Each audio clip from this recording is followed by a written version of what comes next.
Brought to you by Techno Camon 30 series.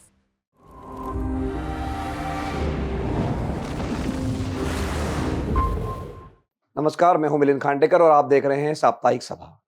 साप्ताहिक सभा में हम पिछले कुछ महीनों से हर सप्ताह ये बातचीत कर रहे हैं कि लोकसभा चुनाव कौन जीतेगा। तो आज लोकसभा चुनाव समाप्त होने जा रहा है। आज आखिरी चरण का मतदान हो रहा है जब आप ये शो देख रहे होंगे, और आज शाम को ही यानी शनिवार की शाम को ही एग्जिट पोल भी आ जाएंगे। तो हमें ये पता चल जाएगा, पहली बार एक प्राइमरी अंदाज लग जाएगा कि कौन इस चुनाव में बढ़त में है और कौन पीछे है। तो साप्ताहिक सभा में आज मेरे साथ इस बातचीत के लिए जुड़ रहे हैं विजय विद्रोही, जो कि वरिष्ठ पत्रकार है, राजनीतिक विश्लेषक है, 35 वर्षों का अनुभव है, इनको चुनाव देखते आए हैं। विजय जी, बहुत बहुत स्वागत है आपका। तो विजय सबके मन में जिससे मैं बात करता हूँ वो पूछता है कितनी आएगी, मतलब सीटों की ही बात करते हैं सब लोग। तो ये चुनाव जब शुरू हुआ था, मार्च में जब चुनाव की घोषणा हुई थी, और अगर हम उसके 1 महीना पहले जाए, जब जनवरी में अयोध्या में राम मंदिर की प्राण प्रतिष्ठा हुई, तो फरवरी मार्च में तो ऐसा माहौल बन गया था या ऐसी चर्चा होने लग गई थी कि ये डन डील है, मतलब मोदी की जीत निश्चित है। सिर्फ इस पर देखिए कि वो 400 के पार एनडीए जाता है, बीजेपी 370 के पार जाती है या नहीं जाती, इतना ही एक चर्चा का विषय था। लेकिन आज जब ये चुनाव समाप्त हो गया है, तो वापस सवाल उठ रहे हैं कि क्या बहुमत मिलेगा, नहीं मिलेगा, या बहुमत मिलेगा तो कितना ज़्यादा मिलेगा या कम मिलेगा, 300 भी मिलेगी कि नहीं मिलेंगी, या 300 से कम मिलेंगी। ये कुल मिलाकर पिछले ढाई 3 महीने की जो जो बदलाव हम देखेंगे चर्चा में। वोटिंग कैसा हुआ ये तो हमें पता चल जाएगा 4 तारीख को। तो आपका क्या आकलन है जब हम इस चुनाव की समाप्ति पर देखते हैं कि किसको कितनी सीटें मिल सकती हैं? देखिए, किसको कितनी सीटें मिलनी हैं कि मिल सकती हैं, ये तो कहना बड़ा मुश्किल है मेरे जैसे आदमी के लिए, जो ना सर्वे कर रहा है, ना बहुत राज्यों में घूम के आया है। लेकिन मोटे तौर पर जो हम आपस में देख रहे हैं, जो नैरेटिव बन रहा है, उसके हिसाब से देखा जाए तो चुनाव, योगेंद्र यादव कहते हैं चुनाव पलट गया है। मैं कहूँगा चुनाव पिछले 3 महीने में पलटा नहीं है, थोड़ा-सा बदल गया है। बदल इस लिहाज से गया है कि जो अच्छे-अच्छे सेफोलॉजिस्ट बीजेपी को 300 पार अपने दम पर पहुँचा रहे थे, अब वो 250 तक की बात कहने से भी थोड़ा-सा कतराने लगे हैं, मोटे तौर पर। तो मुझे भी लगता है कि अ, बीजेपी 240 से 260 अपने दम पर, मुझे ये लगता है 250 प्लस माइनस 10, मोटा-मोटा अंदाजा ये लगता है। कांग्रेस की बात करें तो कांग्रेस ने बहुत शानदार प्रदर्शन किया, तो वो 100 को टच करेगी, नहीं तो 75 के पार तो रहेगी।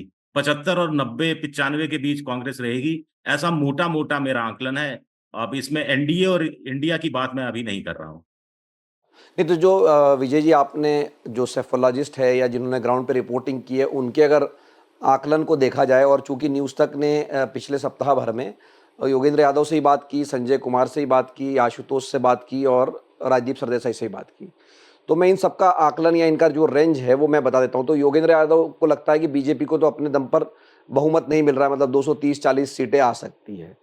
संजय कुमार को लगता है कि एनडीए को तो बहुमत मिल ही जाएगा, और उन्होंने एक जो रेंज दिया है कि वो 250 से नीचे नहीं जाएंगे लेकिन 300 से ऊपर भी नहीं जाएंगे, मतलब 2019 से वो नीचे आएंगे, ये ऐसा उनका आकलन है। राजदीप से कल हमने बात की, चूंकि राजदीप भी चारों दिशाओं में जाकर आ चुके हैं, तो राजदीप का ये कहना है कि बीजेपी को अपने दम पर बहुमत मिलेगा। कितना मिलेगा ये उन्होंने कहा ये मत पूछिए, लेकिन 280 से अधिक सीटें मिलेंगी। जबकि आशुतोष ने कहा कि हो सकता है कि बीजेपी को अपने दम पर बहुमत ना मिले, लेकिन वो सरकार बना लेंगे। तो ये 4 अलग-अलग व्यूज मैंने आपके साथ में शेयर किए। तो आपको क्या लगता है ये जो अलग-अलग तरह की बातें चल रही है उसको लेकर?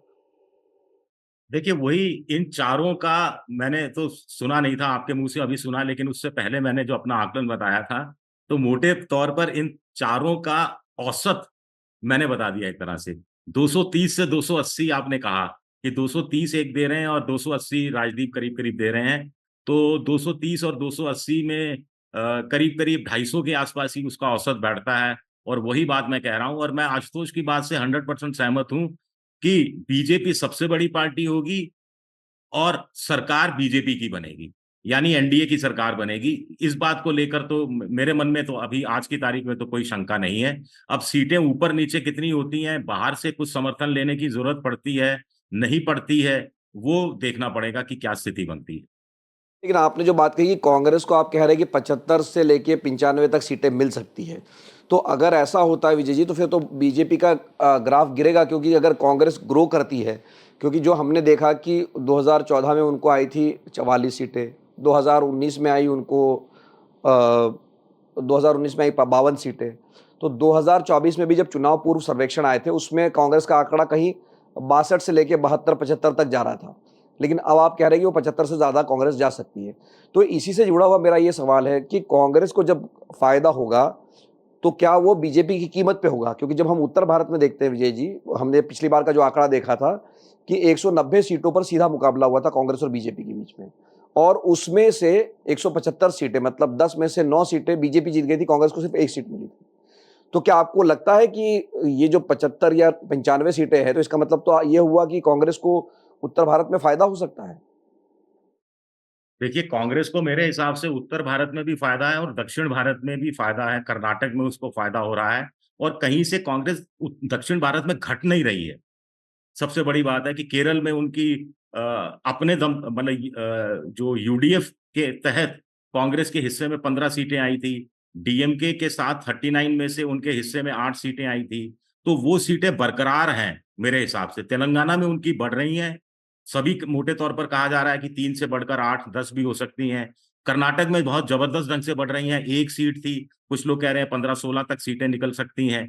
तो दक्षिण भारत में सबसे ज्यादा फायदा है, लेकिन उत्तर भारत में राजस्थान में कम से कम 5-6 सीटें, हरियाणा में 4-5 सीटों की बात हो रही है, हिमाचल में 1-2 सीटों की बात हो रही है, दिल्ली में 1 सीट की कम से कम बात हो रही है, उत्तर प्रदेश में कुछ 2-3 सीटें बढ़ रही हैं, एक ही आई थी, महाराष्ट्र में सीटें बढ़ रही हैं, बिहार में सीटें बढ़ती हुई दिख रही हैं। तो मोटे तौर पर इस हिसाब से आंकलन है। और एक जो डॉक्टर कार्तिकेयन बत्रा है, उनकी बात मैं कोट कर रहा हूं कि वो उनका कहना है कि बीजेपी 160-180 से स्टार्ट करेगी, तो कांग्रेस भी 75 से स्टार्ट करेगी। 75 उसकी न्यूनतम आएंगी उनके हिसाब से भी। और मैंने भी मोटा तौर पर जो जोड़ घाटा किया है, मेरे हिसाब से भी कांग्रेस 90 के आसपास तक पहुंच सकती है।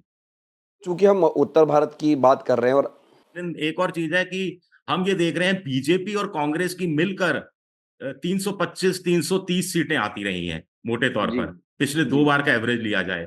तो इसके हाँ। हिसाब से भी अगर मुझे लग रहा है बीजेपी 250 पर आ रही है, तो कांग्रेस स्वाभाविक 75 पर जा रही है, 75-80 पर जा रही है। अगर बीजेपी 260 पर जा रही है, तो कांग्रेस थोड़ा नीचे आ रही है। नहीं तो विजय जी, लेकिन 2000, मैंने ये पिछले हफ्ते जब हमने यशवंत देशमुख से बात की थी, तब मैंने उनको यही आंकड़ा बताया था जो 325 वाला आंकड़ा आपने पेश किया।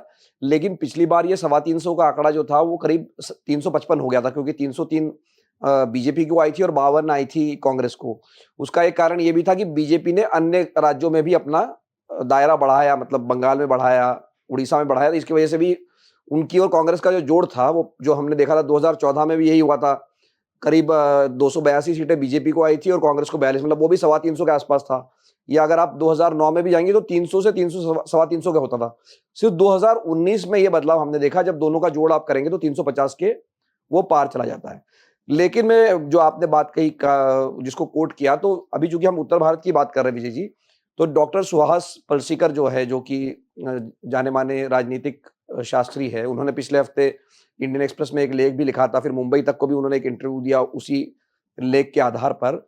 तो उनका ये कहना है कि जब भी उत्तर भारत को लोग मान रहे हैं कि वो मतलब एक तरह से बिहेव नहीं करेगा, तो उन्होंने उदाहरण दिया 1967 का, 1977 का। उनका कहना है कि ये मतलब जो आप बात कह रहे हैं ना कि राजस्थान में ऐसा हो जाएगा या हरियाणा में ऐसा हो जाएगा, तो उनका ये मानना है कि अगर ऐसा होता है, तो ये जो चर्निंग जिसको कहते हैं कि वो उठापटक जो होगी वो फिर पूरे उत्तर भारत में होगी, वो सिर्फ 1-2 राज्यों तक सीमित नहीं रहेगी।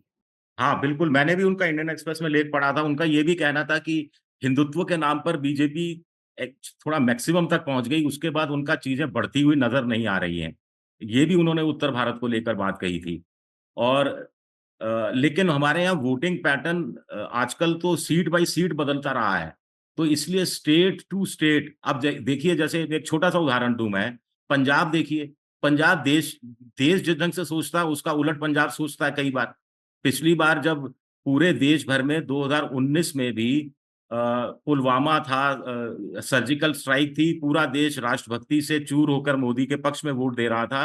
पंजाब बॉर्डर स्टेट, वहां पर बहुत सारे लोग पूर्व सैनिक हैं, सेना में जाते हैं, उसके बावजूद 13 में से 2 सीटें बीजेपी के खाते में गई थी, जिसमें से भी एक सीट सनी देओल अपने दम पर निकाल ले गए थे। तो ऐसे में सीट टू स्टेट बहुत डिफर करता है। मैं सुहास पलचीकर की बात से 100% सहमत नहीं हूँ। लगता है कि ऐसा नहीं है कि वो पूरे उत्तर भारत में कांग्रेस को गेन हो जाएगा, वो सिर्फ राजस्थान या हरियाणा में नहीं होगा, ये आप कहना चाह रहे हैं? मतलब कि बाकी राज्यों में, मतलब बाकी राज्यों में बदलाव नहीं होगा।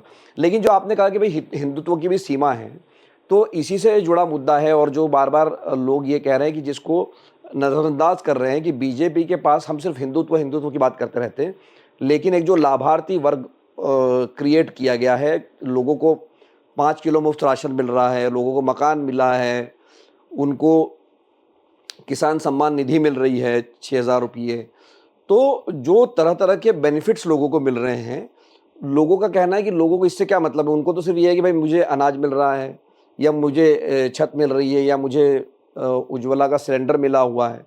तो ये जो लाभार्थी और लाभार्थी की स्कीम, ऐसा नहीं कि पहली बार आई विजय जी, पहले भी मनरेगा कांग्रेस ने चालू किया, या उन्होंने ऋण माफ़ी की, लेकिन जो डायरेक्ट बेनिफिट ट्रांसफर, मतलब कहीं लीकेज नहीं हो रहा, लोगों को पैसा उनका मिल रहा है बिना किसी दलाली के या बिना किसी लीकेज के। तो इसको आप कैसे देखते हैं? क्योंकि ये वो वर्ग है जो कि बीजेपी के साथ, हमने देखा मध्य प्रदेश में भी उसका फ़ायदा हुआ उनको, जो वो पैसे बांटने की स्कीम थी महिलाओं को, तो उसका फ़ायदा हमको देखा। तो इसलिए मेरा ये सवाल है कि, और इसके ऊपर जो मोदी की गारंटी या मोदी की एक जो छवि है, तो कहीं ना कहीं क्या, जब हम ये आप कह रहे हैं कि बीजेपी 250 या 260 पे रहेगी, तो कहीं ना कहीं आप इसको नज़रअंदाज नहीं कर रहे इन वर्गों को?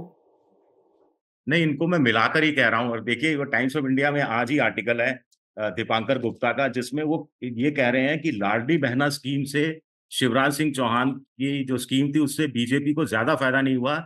मध्य प्रदेश में महिलाओं ने ज्यादा संख्या में कांग्रेस को वोट दिया, वो ये कह रहे हैं दीपांकर गुप्ता में आज के आर्टिकल के अंदर। दूसरी बात वो ये कह रहे हैं कि गरीब राज्यों के अंदर महिलाएं ज्यादा संख्या में लाभार्थी बनकर कांग्रेस बीजेपी को वोट दे रही हैं, लेकिन जो अमीर राज्य हैं वहां पर यह ट्रेंड नहीं देखा जा रहा। तीसरी बात है कि लाभार्थी वोट बैंक अलग से जरूर बनाया गया है, लेकिन वोटर भी बड़ा डिमांडिंग हो गया है। मैं बहुत सारे इलाकों में 2019 2017 से एक तरह से आप समझ सकते हैं लाभार्थी वोट बैंक शुरू हुआ था, और 2017 के बाद से कई विधानसभा और एक लोकसभा चुनाव मैंने कवर किया। तो लोग कहते थे कि हमको शौचालय दिया, हमने बदले में वोट दे दिया, विधानसभा में दे दिया, लोकसभा में दे दिया, या कहीं कहीं पंचायत में दे दिया, तो अब बार बार थोड़ा ना वोट देंगे। एक चीज। दूसरा इंपॉर्टेंट बात है कि लाभार्थी में कौन शामिल है। एक तो अमित शाह ने अभी कहा कि 60 करोड़ लाभार्थी, ये एग्जैगरेटेड फिगर मुझे लगता है, क्योंकि 2019 में उनके हिसाब से 23 करोड़ लाभार्थी थे। इतने लाभार्थी बढ़ गए, मुझे इसमें थोड़ा सा शक है। दूसरा ये कि लाभार्थी कौन है, SC ST OBC और मुस्लिम समझ लीजिए आप। और अभी जो वो 400 पार के चक्कर में संविधान बदल दिया जाएगा, आरक्षण SC ST OBC का खत्म कर दिया जाएगा, तो क्या आपको नहीं लगता कि ये जो लाभार्थी वर्ग है, ये इसको भी मद्देनजर रखेगा कि बीजेपी सत्ता में आ गई, 5 किलो अनाज के चक्कर में बीजेपी को वोट दे दिया, लेकिन 400 पार करते ही बीजेपी ने आरक्षण खत्म कर दिया, तो वो भी तो तोल रहा होगा। फिर जिस ढंग से बीजेपी का पूरा हिंदू मुसलमान इलेक्शन रहा, खासतौर से प्रधानमंत्री ने जिस ढंग से मुसलमानों को लेकर बहुत कुछ कहा, उससे मुसलमान वर्ग तो एक तरफा इंडिया गठबंधन के पक्ष में जाता हुआ दिख रहा है। वो क्यों लाभ भी लेगा, 5 किलो अनाज भी लेगा, लेकिन वोट बदले में दे देगा, जरूरी नहीं है। तो एक और चीज मिलिंद जी, 2022 में उत्तर प्रदेश का विधानसभा चुनाव दोबारा से बीजेपी ने जीता था, सीटें जरूर कम आई थी। तब एक इंटरनल सर्वे में ये खबर छपी थी इंडियन एक्सप्रेस में कि बीजेपी को लाभार्थी वर्ग से फायदा हुआ, लेकिन पिछली बार के मुकाबले लाभार्थियों की संख्या कम हो गई।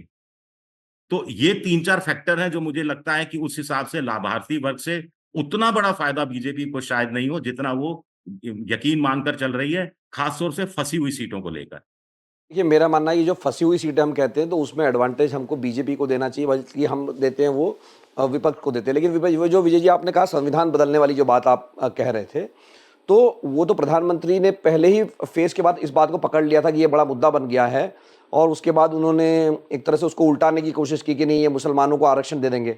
तो ये जो आप कह रहे हैं कि लाभार्थी वर्ग जो है उसी को संविधान बचाओ से प्रभाव पड़ेगा, लेकिन उसका जवाब भी तो दिया गया प्रधानमंत्री की तरफ से, खंडन भी तो किया गया, बार बार इस बात को रिएटरेट किया गया कि हम नहीं करेंगे। और 400 तो हमारे पास पहले से ही थे, अगर आप बाकी जो बाहर के दल जो बाहर से समर्थन दे रहे थे, तो हम करना चाहते तो 10 साल में भी कर लेते, ये अमित शाह ने भी कहा है, प्रधानमंत्री ने भी कहा है। तो ये संविधान बचाओ का भी जो प्रचार है, ये कहाँ तक असर करेगा? क्योंकि उसका खंडन भी उतने ही पुरजोर तरीके से दूसरी तरफ से हुआ है। देखिए, एक तो ये है कि खंडन तीसरे चरण के आसपास हुआ है और पहले चरण से ही ये बात उठनी शुरू हो गई थी और बीजेपी के उस समय 3-4 नेता, ये लल्लू सिंह से लेकर ज्योति मिर्धा और 2-3 लोग और ये मामला उठा चुके थे, खुद बीजेपी के लोकसभा सीट के उम्मीदवार। दूसरी बात है कि मोदी ने खंडन किया, लेकिन उसको जिस ढंग से एक्सप्लेन किया, वो बात कई लोगों के गले नहीं उतरी। और जब तक नैरेटिव सेट हो चुका था, हमारे यहाँ नैरेटिव एक बार सेट हो जाए तो उस नैरेटिव को हटाना और लंबी लकीर खींचना थोड़ा-सा कभी-कभी मुश्किल हो जाता है। और यही नैरेटिव लगातार 6 चरणों में देखा गया है। नहीं तो 6 चरणों तक ये अगर आपकी की बात पर मैं यकीन करूँ कि मोदी जी की बात का जनता के में असर हो गया, तो इंडिया गठबंधन जो आज भी ये माँग उठाता रहा है कि संविधान को और आरक्षण खत्म करने की, उसका असर कम होता कहीं दिखता नहीं है। उनकी चुनावी रैलियों के हिसाब से देखा जाए और लोगों के रिएक्शन के हिसाब से देखा जाए। तो मुझे लगता है कि ये कहीं न कहीं असर कर रहा है और यही वजह है कि बड़े-बड़े सेफोलॉजिस्ट 300 से 250 पर आ गए हैं। अगर ये काम कर गया होता मोदी का खंडन, तो वो शायद 300 पर ही अटके रहते या 320 पर पहुँच जाते।